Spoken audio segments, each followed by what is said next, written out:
نحمدہ ونصلی علی رسولہ الکریم وعلی عبدہ المسیح الموعود اما بعد فاعوذ باللہ من الشیطان الرجیم بسم اللہ الرحمن الرحیم۔ سامعین کرام السلام علیکم ورحمۃ اللہ وبرکاتہ۔ خاکسار جلیل اللہ آپ کی خدمت میں حاضر ہے۔ آج میں آپ کے سامنے حضرت اقدس مرزا غلام احمد صاحب قادیانی علیہ السلام کا زبردست اقتباس لے کے حاضر ہوں، جو کہ روحانی خزائن جلد نمبر 17 صفحہ نمبر 399 اور 400 پر موجود ہے۔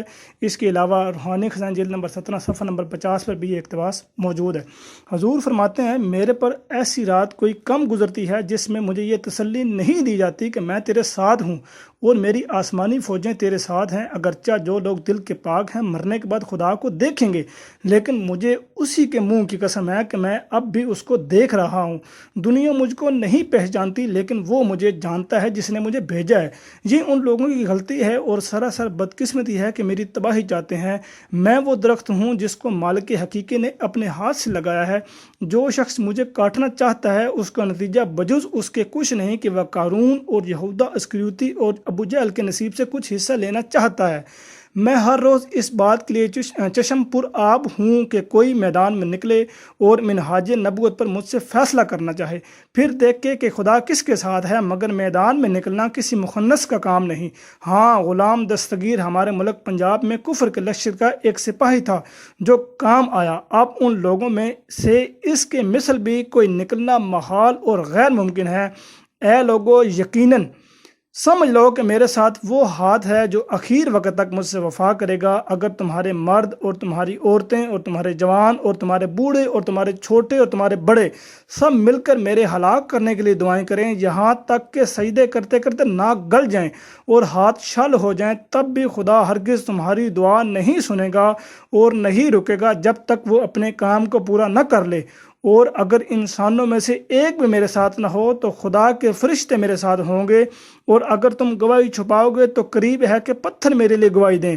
بس اپنی جانوں پر ظلم مت کرو، کاذبوں کے اور منہ ہوتے ہیں اور صادقوں کے اور۔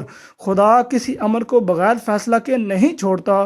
میں اس زندگی پر لعنت بھیجتا ہوں جو جھوٹ اور افطرا کے ساتھ ہو، اور نیز اس حالت پر بھی کہ مخلوق سے ڈر کر خالق کے امر سے کنارہ کشی کی جائے۔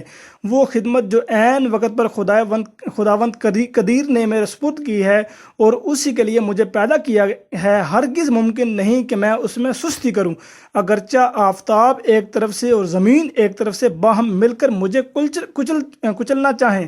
انسان کیا ہے؟ محض ایک کیڑا، اور بشر کیا ہے؟ محض ایک مضغہ۔ پس کیوں کر میں حی قیوم کے حکم کو ایک کیڑے یا ایک مضغہ کے لیے ٹال دوں؟ یہ روحانی خزائن جلد نمبر 17 صفحہ نمبر 399 اور 400 سے اقتباس آپ کی خدمت میں پیش کیا ہے۔ صفحہ نمبر 50 پر بھی یہی اقتباس موجود ہے۔ روحانی خزائن جلد 17 یہی جلد ہے۔ اب اس میں حضور نے اپنے مخالفین کو کس طریقے سے جھنجھوڑا ہے، کس طریقے سے یہ باور کروایا ہے کہ میں ہی خدا کی طرف سے مامور من اللہ ہوں اور میں ہی مسیح موعود و مہدی موعود ہوں۔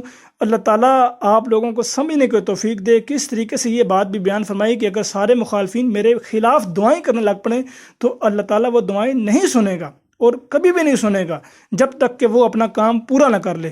تو اللہ تعالیٰ کرے کہ اللہ تعالیٰ ہمارے مخالفین کو سمجھنے کی توفیق دے، اور وہ اللہ تعالیٰ نے جو اس زمانے میں مامور من اللہ بھیجا، اللہ تعالیٰ اس پر لوگوں کو ایمان لانے کی توفیق عطا فرمائے۔ وما علینا الا البلاغ المبین۔ السلام علیکم ورحمۃ اللہ وبرکاتہ۔